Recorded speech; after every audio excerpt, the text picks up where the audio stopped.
Welcome back to Imagination Station Network, and we are blessed today with another guest. And today we are with Mark Wardle. Welcome, Mark. Cheers, James. So we met Mark a fefew years back when we were working on a wee project. We got to present a Tunnock's tea cake wrapper painting, and it was good. Mark's one of these guys, when you meet him, he gives you everything. You give everything, man. So it's right that we have you on the show and hear about your creative journey, because I feel that people who give everything have always that wee bit more also to give the world, and that's why you're here. But before we start, how are you getting on today? Yeah, magic. Thanks, James. Good. Thanks for having me. It's been great. It's a wee frosty morning in the way here. It's been a beautiful start of the morning. Yeah. But guy, Mark's, I'll let you introduce yourself and tell the guys what it is you do and who you are, and then we'll pick up from there, man. Yep, sure. As James says, my name's Mark. I've had a varied career over the years. For not long from leaving school, my main background is military. I was 24 years in the army, and after leaving the army, had no idea where to go, what to do. I wasn't particularly prepared for it, but then I subsequently found myself going into youth work, and at the moment I work between Eyemouth High School and Copac Primary School. Brilliant. A good thing, one of the things Mark said to me, and I think he said it when we first met, and then he said it the other day, and that's why I asked you to come on, is it's one of the things that's complete bipolar opposite to me, because you said you like things that are, you like the army because it's regimented, things need to be where they are. And I've got a pal like you whose deodorant tins have to sit. And all the tins in the house face the same way. He was a squaddy, and he's like, and we always have conversations. I have a wee bit of that, and I can't let it loose, or it would, as you can see, I work in chaos, man. But see if I let that regimented, having everything to do, then it's like, phew. So I respect people like yourself that have that wee bit. But like you said, for a young age to go into stuff like that, I'm finding that the more creatives that we talk to, everyone has led you up to this point. Is that right? I'd say so. I'd agree with that completely. Yeah. Because you've got the stuff that you do and the people you work with. You're a kind guy, and obviously anybody who volunteers for the lifeboat station, in my eyes, is somebody who gives their own time up. So how did you end up in that? The only reason I'm saying that, and I'm trying to keep my ADHD down because I get quite excited. But you know, if there's people, there will be people genuinely watching that want to get into that kind of thing, or they know somebody, or aye. I mean, it's been quite a long journey. To go back to the beginning, I guess in my school days, I wasn't particularly that good at school. I did okay, passed my exams eventually. Probably like a lot of young people, could have tried harder. But I've got a mischief gene the size of a small planet, and that got me into more trouble than I probably should have done at times. Aye. So I wasn't actually allowed to stay on at my own sixth form at high school. I found myself in a further education college. That didn't last very long because there was a pub on the corner with a brilliant pool table, and my attendance wasn't the best. So I had various different jobs. I worked in a job centre, I worked for Transco, or British Gas as it was then, and I just bounced about doing agency jobs. Interspersed with all that, I was an air cadet whilst I was at school. Yeah. I did the Duke of Edinburgh's award scheme, and then when I was too old to be a cadet, I joined what was now the Reserve Army, as it was then the Territorial Army. And the penny eventually dropped, and I thought the only time I'm happy is when I'm outdoors or doing anything connected to the military. Mm-hmm. So at the age of 24, I left the Reserve Army and I joined the regular army, and never really looked back. And the only way I can describe it, going into basic training, was almost like when the X-Men found each other. I found almost kindred spirits, people who were just like me, a little bit chaotic at times, mischief genes all over the place, and thinking, wow, I'm going to get paid for this. I thought that was just my dream job. So, you know, after 24 years, I had to leave. My time was up. That was, you know, the end of my contract. And that was difficult. I left about 3 years ago, and I still find it hard now. One of the things they don't prepare you for when you leave the army is the silence. You know, when you're at work, you're surrounded by your team. There's always something going on. There's always people there. And then suddenly you leave, and then there's silence. You know, I'm very lucky at home. I've got a supportive wife and daughter. The wider family always checks in. But, you know, that always Not saying that it's not helpful, but there are times certainly when you look in the mirror and you're not in a uniform anymore, unless you've been through that, it's hard for people to understand what a difference that makes to you, your personality, and you think it was almost there was part of me stripped away, and then I had to reinvent myself almost, and hence how I ended up finding myself into the youth work and working in the school, because I love working with young people and mentoring young soldiers. I've just kind of changed the demographic slightly and into mentoring young people, which is really rewarding when you see somebody struggling and then you can build them up again, so that they can then go on to achieve better things, hopefully further down the line. Well, like you said, the only commonality I've got with that is in a children's home when I was younger, so the noise with that is I went for a busy environment, 15, 20 people to yourself. It's the only time I would have that, because Jamesy boy did want to join the army, and then my gene, as you call it, was just a wee bit off the radar that I didn't get in. And it for the people who are dedicated to that, it gives you that.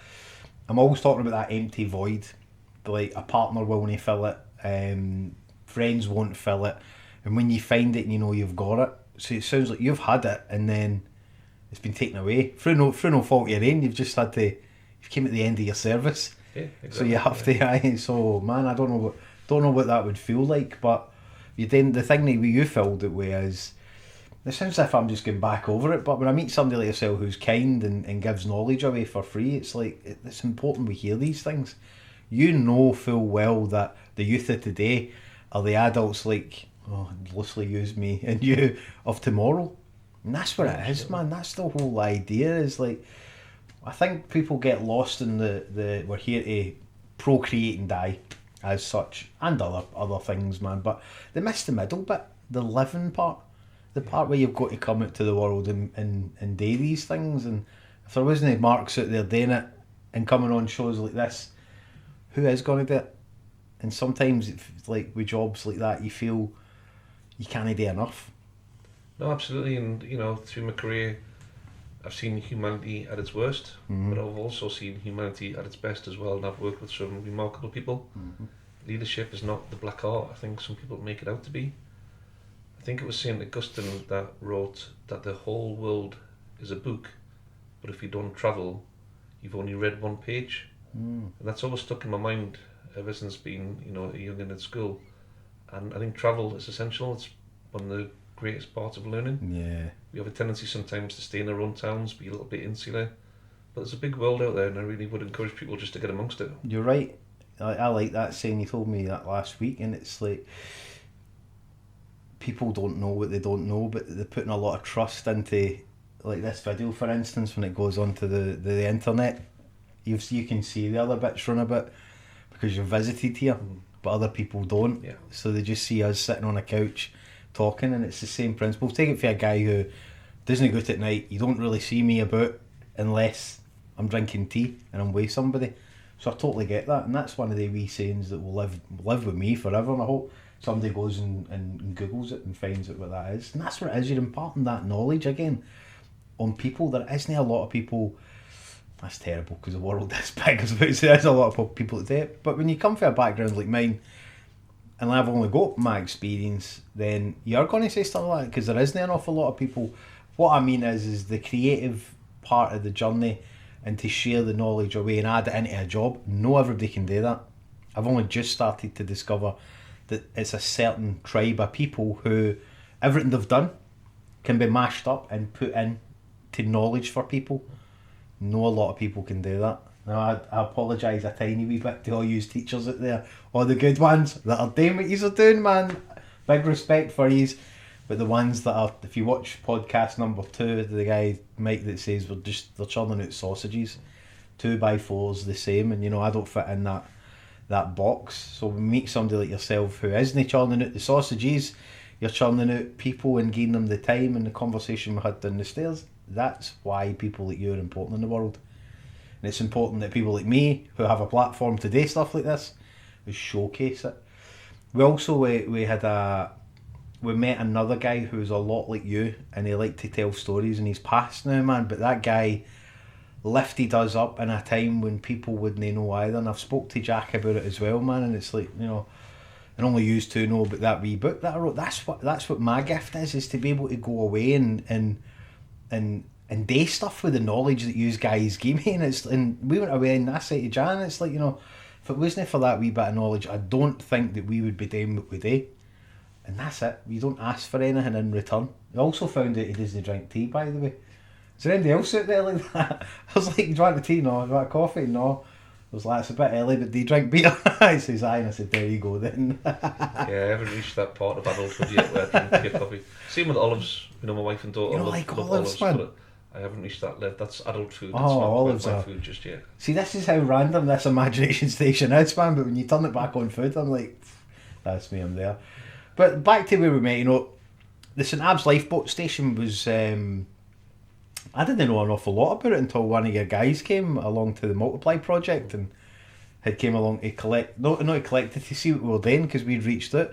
But it was instant, it was like, we reached out, you sent a guy out, and instantly I felt, we need to go and visit this place. I have been there and I've drove, but I've just drove back out. But see, when you're actually taken inside a building and told the history and told how it's been saved and Tunnock's Tea Cakes, and then we reached out to Tunnock's Tea Cakes. By the way, Tunnock's Tea Cakes, we don't have any freebies yet. I know everybody asks, but come on. And they sent a real heartfelt email back, and that's what it is. It just shows you. The reason I'm saying that is the community you've moved into. Obviously, you're like me, your accent, you don't fit in these parts, but that wee community's welcomed you, and that's what I seen.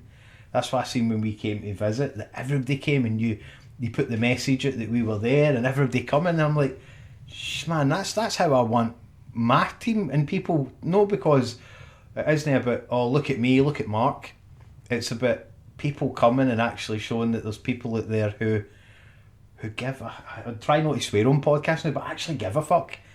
And for me, that was when we started to buy into you, and then you invited me to your house, and I had a cup of tea, by the way. So that's what it is. How did you get into that? How did you get into the St Abbs Lifeboat Station? It was kind of by default.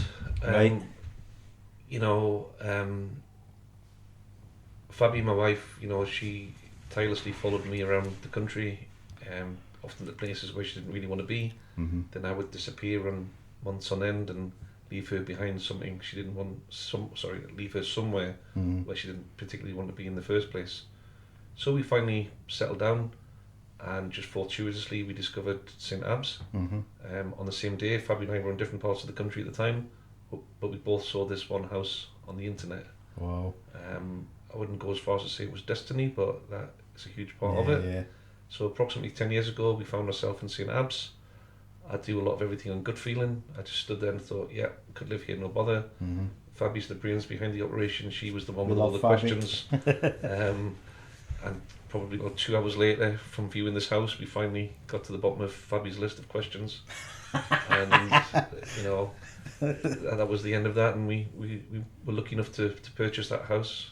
The lifeboat station is line of sight from the living room window. At that time, I didn't even realise there was going to be a lifeboat station there. Mm-hmm. But it's that compulsion to help other people. Yeah. It is very much the heartbeat of the village. I'm going to sound really biased here, but the crew are amazing. Mm-hmm. We have 3 elements of the crew. There's the boat crew, as in those of us who go on the boat to conduct saving lives at sea. There's the shore crew, who prepare everything for the boat, for the crew. And there's also a shop crew, because we've got a wee shop in the village that sells our merchandise. That's so right, it is right. very much a huge team effort. Mm-hmm. And without the teamwork, it wouldn't work. I think even expanding on that, like, if anybody doesn't know, put into Google St Abbs Lifeboat Station and you'll see how it's came about in the story and the people behind it, but also they have a massive following. I click on there and there's people with the St Abbs Lifeboat Station t-shirts all over the world. Canada, Spain, where else have I seen? Iceland, I've seen somebody in Iceland with it, and it's like, that's a testament to you guys and what you're doing, how that community, it's a small community. It's beautiful. If you've never been, definitely we're big advocates of St Abbs Lifeboat Station and the village. If I want to get tuned in and I want to go, me and Jan go there, that's where I go. I have 8 places in this area to go and find myself, lose myself and find myself, and that's one of the places. And I only learned to swim 2 years ago as well, so I know that I'm confident yet, but it's one of the places that just sits in a wee... It inspired me to write a book within a day and a half, and it's a kid's book. We're not quite ready there yet to do anything with it, but that's the power of a wee place and the people who live in it. And it's one of the ones where I'm glad we discovered it, Because if we hadn't discovered that, we wouldn't have discovered Jews. If we hadn't done the wee Turnocks tea cake painting, and then, it literally just happened, and that's where we are with people who come along. There's always two types of people in the world: people who come and test your journey, and people who come and join the journey. And you've joined our journey, you and Fabi and Kaya, and it's nice to see that. Selfless, that's the words. I'm trying not to get my wee ADHD engine pumping round, but it's about selfless things. Everything you've mentioned there is selfless. The kids you work with, the team you work with, your partner, your daughter, and the people in there. That's that, and imagine it's harsh winters there too. Yeah, funny you should say that, but winter's winter. Wherever you are, you just put your big coat on, and we looked into them, obviously from Deepest Newcastle, and coats on our thing. But yeah, even I have to put a coat on sometimes. I'm for the West Coast, man. I'm used to it, but I dress for the summer every day, and in the winter I dress for the in the summer I dress for the winter. Crazy. But it is quite a magical place to live, because it is a protected marine site as well. Yeah. So there are obviously the students there from Edinburgh University. We have a dive centre there where Paul runs a very successful dive company. St Abbs Charters. Nice. There's a lot to do there for a wee village. So people come, like Ian's done art classes there, and he's got a following there, as do the same people follow St Abbs Lifeboat Station. So that's where the synergy comes together. That good people coming along and the synergy happens. But again, back to you work with a lot of youngsters, and that for me is up there with oxygen, because without these youngsters, then I think the world forgets about the youngins, as they say, and it's up to the few like yourself who are actually out there caring about them. When I say caring, there's doing your job, and then there's the bit above. I've had my own people that I'm now humble enough to go, you know what, they told me that because I needed it. No, then I wasn't ready to listen, and if anybody resonates with this, drop a message in, But when I really found myself and got sober and off drugs and alcohol, I remembered those people, and I've been slowly going back and humbly thanking them for what they've done and what they've said, including my tea, Sweary Mary. My grand's no longer with us, but she was always swearing, and she taught me a valuable lesson that I only discovered a year and a half, 2 years ago. And she's like, when I make the tea, she was, no, and she put your hand away. And as a young wee guy with the brain I've got, I'm like, what? I want my tea to now, dip my biscuits in. But a year and a half ago, I was thinking, maybe we should get our own tea, because it takes that length of time, because it needs to. And when we designed it and we got the tea bags came, and on the back of it says to have it sitting by, is it 4 or 5 minutes in order to let it steep. Right. So the strength is what it's all about, and that's what she was teaching me. There's loads of wee things. Okay. And you'd think as somebody who's a 42, nearly 43-year-old adult, that I would have heard these things, but see when you're growing up, we've all been kids. You miss it. You're not ready, man. You're not ready. No. But like we had a conversation when we were down the stairs, these kids are the future, man. And everybody, there's a thing you said to me a couple of years ago, and everybody deserves the opportunity. That's the reason why I reached out and asked if you'd come on.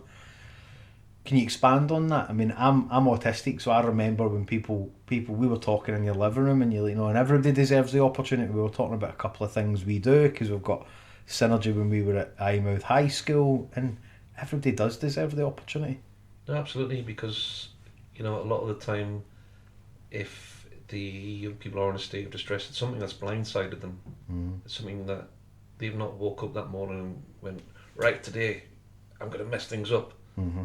There's a catalyst somewhere, and trying to find the keystone to that catalyst takes a lot of time and effort. Mm-hmm. First of all, you've got to have the rapport with the young person. It's a huge thing for them to trust an adult sometimes. Mm-hmm. So you've then just got to cultivate and develop that. And that there is no timeline for that. With some young people I've worked with, it's been weeks and months. For some, it's been over a year before they learn to trust me, and that there are people like me in the school that can help. We are very fortunate. We have a superb pastoral unit. It's a massive team effort in the school. So where the needs are met. So getting it right for every child is not just something that's spoken about, just rolled out as a catchphrase. It is something where the needs of the individual are met. So whether that's something along the lines of a basic timetable, lesson periods are approximately 15 minutes each. Some young people can't handle being in that environment for that long, so we look at whether the time in the classroom can be reduced, the number of lessons in a day can be reduced, what lessons are they stronger in, what lessons do they need a little bit more assistance with and a little bit more support. So we have a plethora of meetings throughout the week where all this is discussed about the individual so we can meet their needs. So there is obviously a curriculum which is followed, but like I said, that's just a map. And no everybody's the same, innit? Maps have different routes. No everybody's the same, no everybody's the same. We're not born with the same instruction manuals, but that for me, that is really nice to hear. I'm an advocate for, and remember when you're young, we were there once before, we couldn't care, man. People telling me things and I'm like, aye, and so it's a reason why I'm nearly 43 and I'm like, wow, that's thinking, and I call them aha moments, because it's like, or TNTs, tiny noticeable things, and I'm like, I'm still getting them as we go. But it is nice to hear, because the education does get a hard time, and sometimes rightly so and sometimes no rightly so. Like we say, if somebody's not out there like yourself who's saying, we're all programmed different, we're not all the same.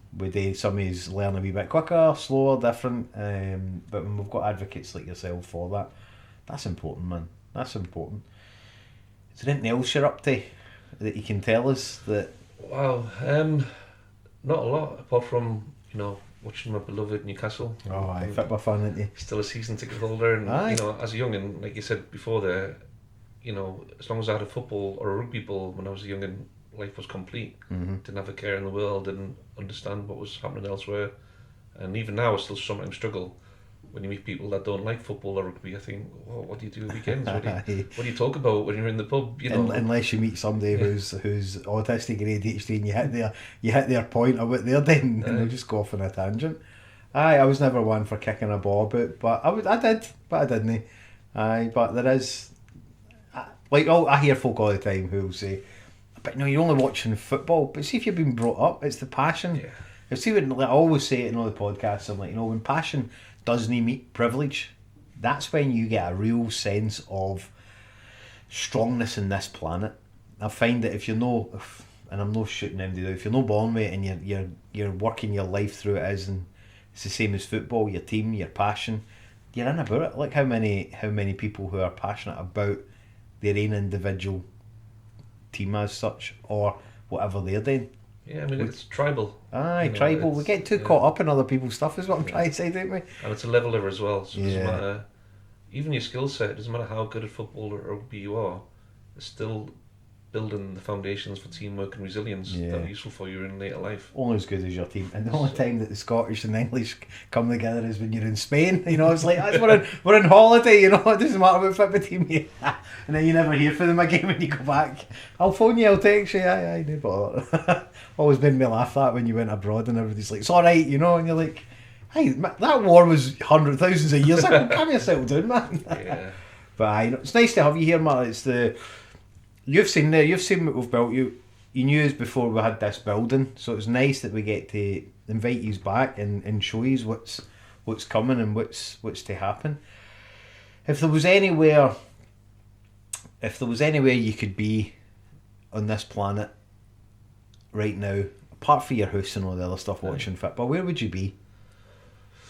Wow, that's a really good question. Like I said earlier and alluded to it, that I've travelled a lot, so I've been fortunate to travel in various parts of the world. Historically, Jerusalem's actually one of my favourite cities. I was very lucky to spend a lot of time in the Middle East. Jerusalem's a fascinating city, and somewhere where I have been back to since I left, and somewhere where I'd readily go back to at the drop of a hat. Brilliant.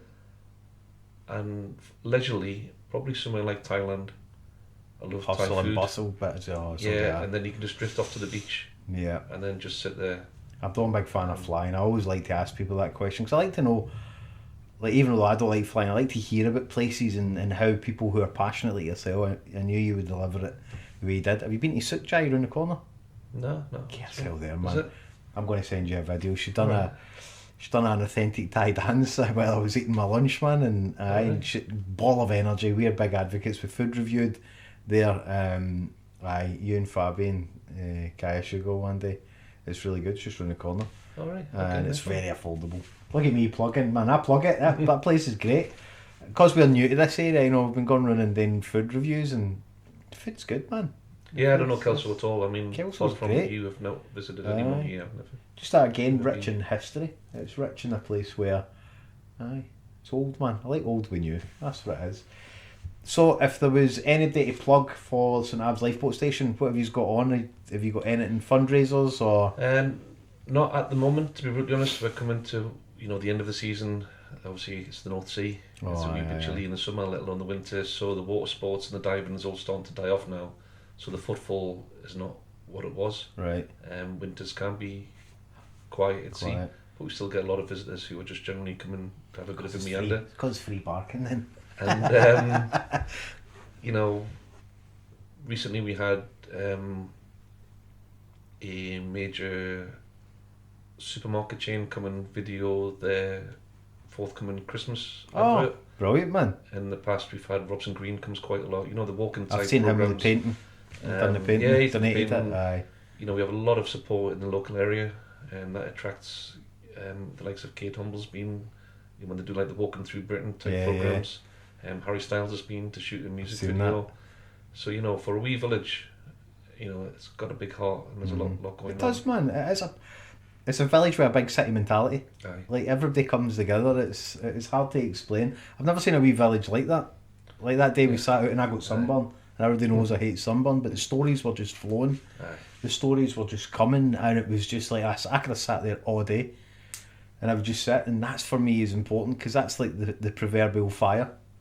We're all sitting around and everybody came and the banter was great. You don't get that. Well, I don't get that anymore. Sorry, I'm pretty sure it happens in other parts, but that's what the community meant to me. I was like, went away. Me and Jan buzz about it all the time when we talk about that day really set the bar for places for us to go. And I mean that, like, we were working through stuff that nobody would ever know we were working through. But when you come away from that mental block had disappeared.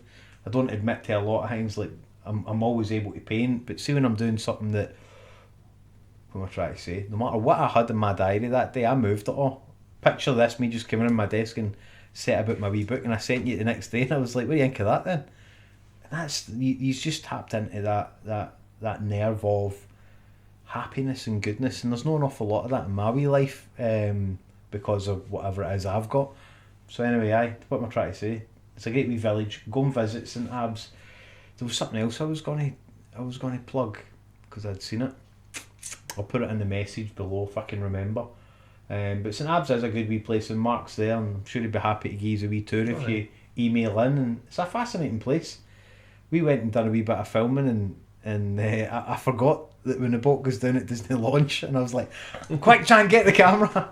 It's lowered down. Yeah. It's lowered down pretty fast, to be fair. But and I was like, oh, that's right, Mark told us it doesn't just get flung in the water. Yeah. That was the thing. Are you still on call even during winter? Oh yeah. Is that all year round? 24? Yeah, all the cool. crew are on pages. So we have an old-fashioned pager system. And yeah, well, the crew, wherever they are, carry their pages and just respond if the Coast Guard call us. Brilliant. And then respond to it accordingly, whatever time of year, time of day. Sometimes it's during the day, sometimes it's in the middle of the night. It could be any time, nobody really knows. And that's why pennies are important. This is a self-funding lifeboat station, by the way. So if there's anybody on here who wants to go across, happily take donations, money, like the stuff that jingles, but prefer the stuff that folds. Or if you've got, I'll do the plug for you, man. Like, or if anybody's got a painting or anything you want to donate, reach out, man, and we'll get it to Mark, and we'll get his hooked up with St Abbs. Because I think a lot of people don't realise that the RNLI are the big boys in town. Yeah. But there are a lot of independent lifeboats, including obviously ourselves, and that's really important. And I think there are over 50 independent lifeboats now, and that's increasing. Yeah. We could go into the politics and the reasons behind why certain lifeboats are independent, but it's important to realise that it is a charity, and without those donations from the good-hearted members of the public, we wouldn't actually exist in the first place. So the charitable donations are absolutely essential for us. Yeah, I think we're going to block out this year for this is the second year we've missed it, the festival. the Lifeboat Festival, because we had projects on, but I said to Jan, we'll block it out and we'll come along to that, because we missed it last year and the year before. Well, next year is quite a poignant year for Lifeboat, because it's actually our 10th year anniversary cool, man. of being an independent lifeboat. So that's a huge achievement for Brilliant. us who Well done, guys. started this 10 years ago. Mm-hmm. And you know what's been born out of that and where we are now is nothing short of amazing, as biased as I am. No, man, listen, you blow that whistle, man, as hard as you can, because it is. I've physically seen people being rescued before we even met you guys, and it's like, wow, man, you just like, as somebody who's just learned to swim. If I had fell in a couple of years back, and there was nothing like that there, then it makes you think. It makes you appreciate life a wee bit more. That's what I was trying to say earlier. Is like, you're the kind of guy that when you've got a calming demeanour about you. There's no malice. There's no hierarchy voice. We like the way you conduct yourself, Mark. If there was more people like you in the world, we'd maybe be a better place. But we work with what we've got, know what we've not got. That's really kind, James. Thanks. Yeah, thanks for coming on. So that's it, man. We've not got an awful lot of time, but you'll probably see us at the Lifeboat Station next year with the wee crew. We doing a wee bit of filming with you again if you're alright with that. We'll come out and we'll do a wee interview the crew, and we'll have a part 2 on this. But thank you very much, Mark. Oh, that's great, James. And guys, listen, if you've just tuned into this as your first episode, welcome to Imagination Station Network. Go back down and check them on. Don't forget to like and subscribe. But here's the new wee part. Please go across to the St Abbs Lifeboat Station. They've got a Facebook page. They've got Instagram. Not Instagram. No Instagram, just a Facebook page. And they've got Just Giving in that. And give what you can. But most of all, be kind to yourself, man. I'm always saying it. Be kind to yourself, because we're fortunate we've got another day. So we've got to come up here and we've got to do where we podcast. And I'm blessed if I get another day. Because, some poor soul never made it out of their bed this morning. So I'm always thankful for the day. But be kind to yourself. So thanks very much, Mark. That's amazing. Thanks, James.